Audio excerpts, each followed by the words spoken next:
Здравствуйте! В эфире программа «Интервью». И я представляю гостя в студии Иван Сухарев, первый заместитель председателя Комитета Госдумы Российской Федерации, фракция ЛДПР. Иван Константинович, здравствуйте. Здравствуйте. По вопросам собственности, земельным и имущественным отношениям. Все верно, спасибо, что добавили. Иван Константинович, давайте подведем итоги 2025 года, поскольку мы с вами встречаемся уже в конце месяца. Каждый месяц.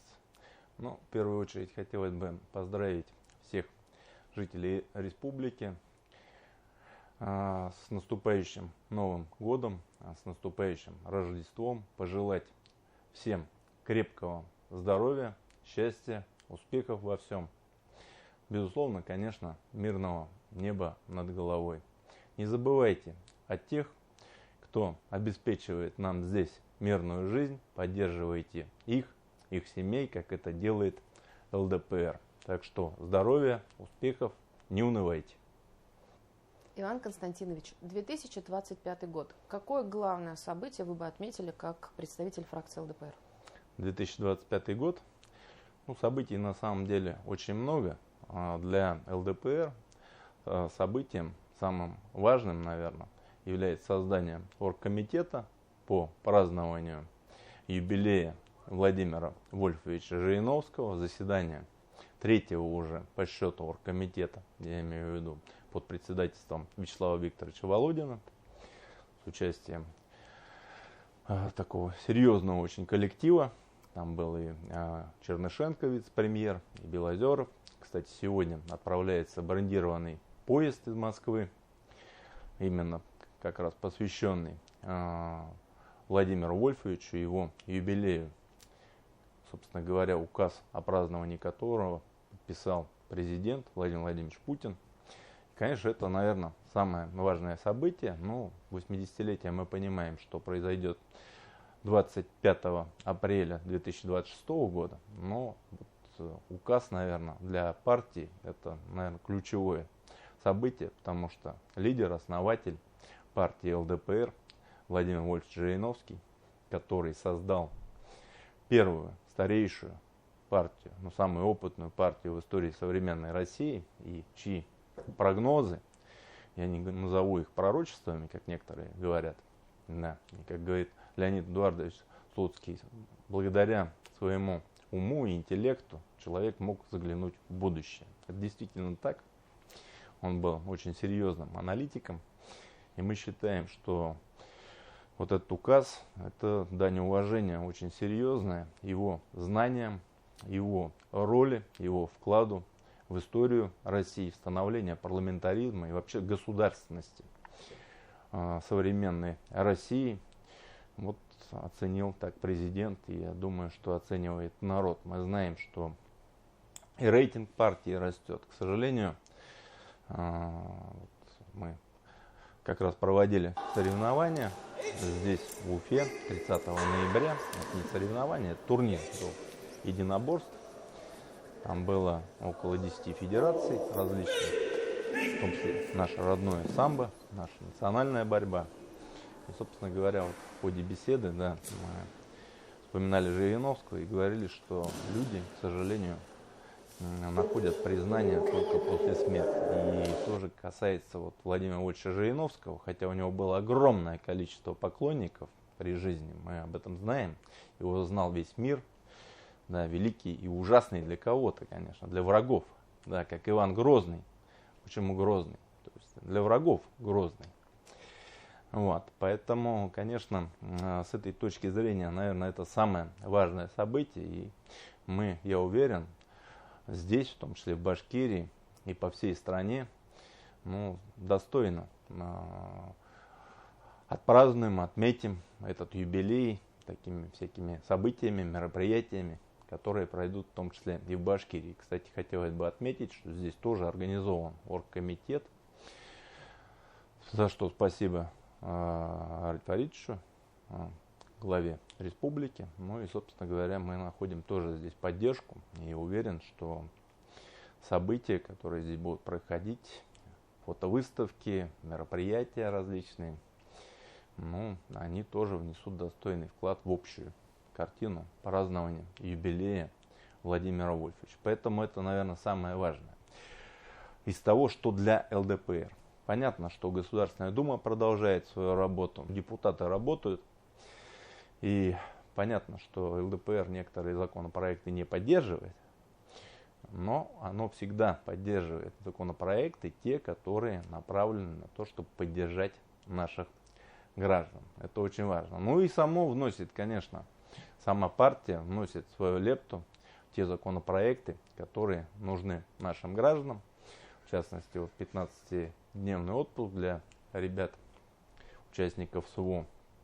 Ну, собственно говоря, навязывание доп. Услуг, которое запустила партия ЛДПР, 2 депутата, Каргинов Сергей Генрихович и Сухарев Иван Константинович, вот, и которая сейчас обрастает различными еще добавлениями. Потому что мы действительно считаем, что навязывание доп. Услуг, причем кажется мелочь, да, доп. Услуги, что это такое, но доходило там, грубо говоря, при стоимости автомобиля на тот момент там, 1 000 000, доп. Услуги 200 тысяч.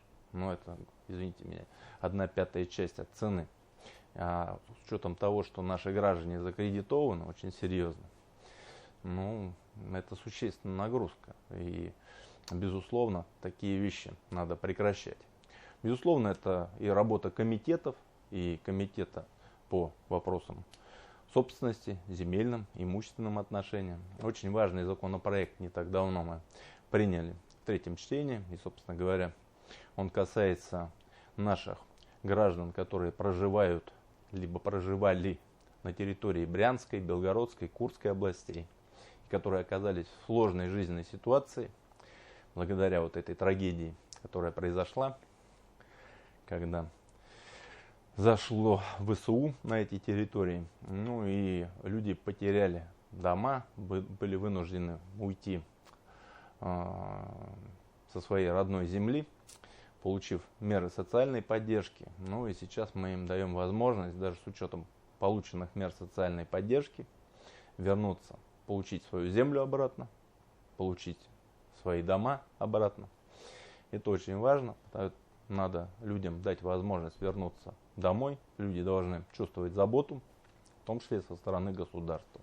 Ну и вот это тоже депутатский законопроект, который направлен на поддержку наших граждан. Понятно, что это не касается напрямую Башкортостана, но между тем это очень важно в масштабах страны, потому что люди должны вернуться домой, они должны жить на своей родине, где родились, где их дома, где их земля. Конечно, надо поддерживать многодетные семьи. И Владимир Владимирович Путин говорил на прямой линии о том, что дети должно быть модно. Да? То есть и, собственно говоря, рождение ребенка не должно как-то ущемлять материально семью. Это очень важное направление. И вот в свое время мы вносили закон о поддержке многодетных семей нашей коллегой Василиной Кулиевой от Забайкальского края, где основная, конечно, суть этого законопроекта, это был единый термин, что является многодетной семьей. То есть до указа президента, где он определил, что многодетная семья это 3 и более человек, то есть, ну, кто в лес, кто по дрова. В каждом субъекте были разная численность, что является у нас многодетной семьей. Где-то 5, где-то 6, где-то 7, где-то 4 ребенка. Ну, соответственно, разные меры поддержки. Где-то давали газель, где-то дом. Мы до сих пор видим в Максимовке, там дома эти стоят.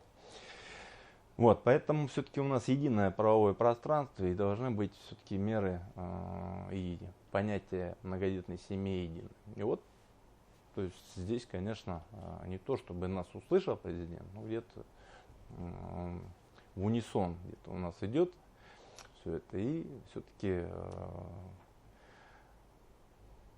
многодетная семья это 3 и более детей. Это тоже важное достижение.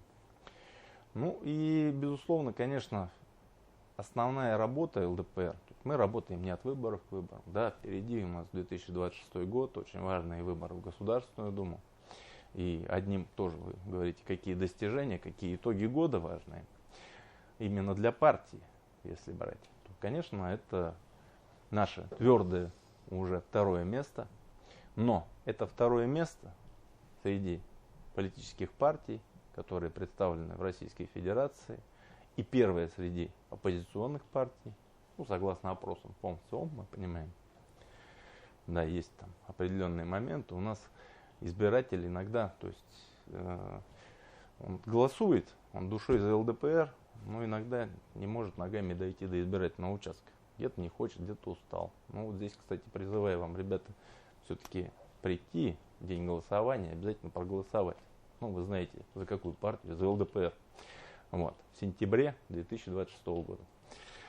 Вот, есть определенные моменты. Но между тем, вот та поддержка ЛДПР, то есть то второе место среди всех политических партий, а первое среди оппозиционных партий, оно достигнуто тем, что заложено еще Владимиром Вольфовичем Жириновским.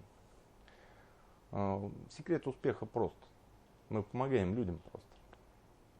То есть наши двери, наших приемных по всей стране открыты. То есть если человек пришел, он знает, что партии, депутаты, наши активисты, депутаты любого уровня, я, Слуцкий, председатель партии, который недавно посетил бабушку в Химках, ужасный подвал, кто-то заболел даже. То есть мы всегда открыты и всегда готовы помочь, выслушать. И, собственно говоря, наши законопроекты актуальными являются именно потому, что они идут снизу, от людей, с земли. То есть я не побоюсь, я всегда это говорю, что голос ЛДПР – это голос народа. Это правда. Иван Константинович, спасибо вам огромное за всеобъемлющий ответ на мой один единственный вопрос. Время нашего эфира завершено. И, возможно, именно потому что вы так объемно ответили, теперь понятно, почему вы вошли во вторую десятку топ-50 рейтинга по индексу активности депутатов. С чем мы вас и поздравляем и желаем дальнейших успехов. Спасибо огромное. Это была программа «Интервью». На наши вопросы отвечал Иван Сухарев, первый заместитель председателя Комитета Госдумы Российской Федерации по собственности, земельным и имущественным отношениям. Я Роза Хабибуллина. Спасибо, что были с нами. Спасибо.